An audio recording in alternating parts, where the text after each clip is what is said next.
So magandang araw ulit mga boss. Ito naman magbe-basic maintenance tayo ng rear and front tire natin. So unang binakas ko sa rear tire, ayan, nilinisan ko na yung brake shoe, tapos sabay nilihaan ko yan mga bossing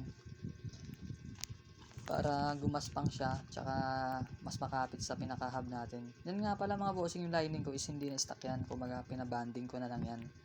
Bali halagang 120 lang yan, so mas nakamura ako kaysa stock.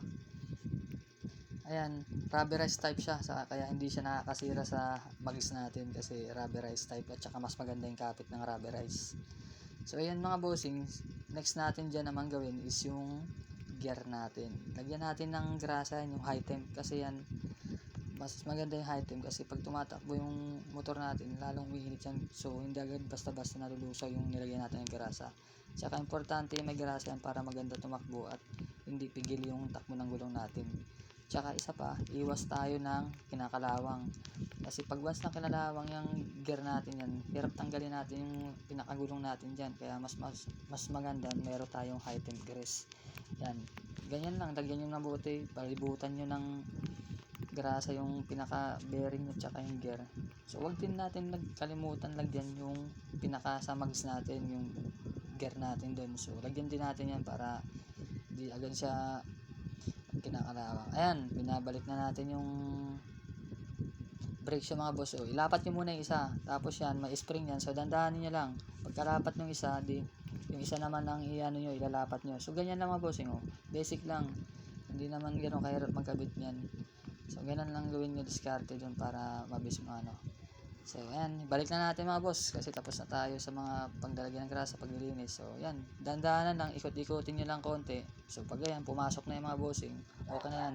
Tapos testing nyo muna, ikot-ikotin nyo kung may sayad ba o wala, kasi baka merong sayad o kaya tumutunog. Mas okay na chine-check bago natin ibalik yung washer tsaka yung nut na 22mm niya mga boss, 22mm yung nut natin. So ayan, pagkatapos na higpitan natin yan, next naman is yung front tire natin. Yan, higpitan natin ng maayos mga bossing, kasi importante mahigpitan yan, kasi yan pag once na matanggalan, nako, disgrasya abutin natin. So alam yung higpit na hindi matatanggal pag tumatakbo na tayo.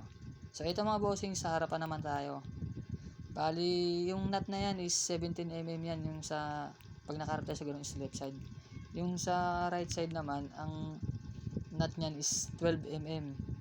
So lagi natin tandaan kapag magtanggal tayo is yung sa may nut, wag yung ulo ng pinakaihi natin. So yan, gamitan natin ng power tools impact wrench. So ayan, 17mm yan mga boss So bago kayo pa magtanggal ng gulong sa harapan, siyempre lagyan ng pangkalan sa may footboard, kasi pag hindi natin lagyan yan, bababa yan sa sahig. So sa sahig yung gulong sa sahig natin. So ayan, pagkatapos yan boss, hatakin lang natin yung pinakaihi yan. Ayan, okay, ayan, natanggal na siya. So tanggalin na rin natin yung gulong. Siyempre yan, marami tayong linisan dyan. So ayan, para kahit pa paano nalinisan natin yung caliper, spray natin ng CVT cleaner, tapos babrushin natin yan mabuti para matanggal naman yung alikabok tsaka yung mga kalawang na nakakapit sa caliper natin.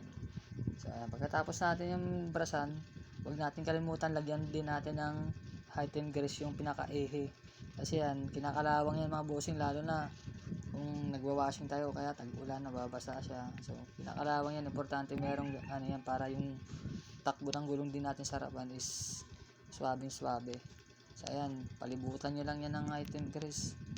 Tapos wag din natin kalimutan yung left and right natin sa gulong natin sa mags is lagyan natin, kasi may ano yan, may bearing yan. So lagyan din natin yan, importante yung bearing na malagyan ng grasa, kasi yan ang maganda yung, ayun yung isa sa pinakamaganda para tumakbo yung gulong natin, yung bearing hindi maalog, hindi masisira agad. So lagyan natin ng grasa. So may spacer yan mga boss, pag kinabit na natin yan So left and right may spacer yun, yung kalimutan pag kinabit yung gulong may spacer yan.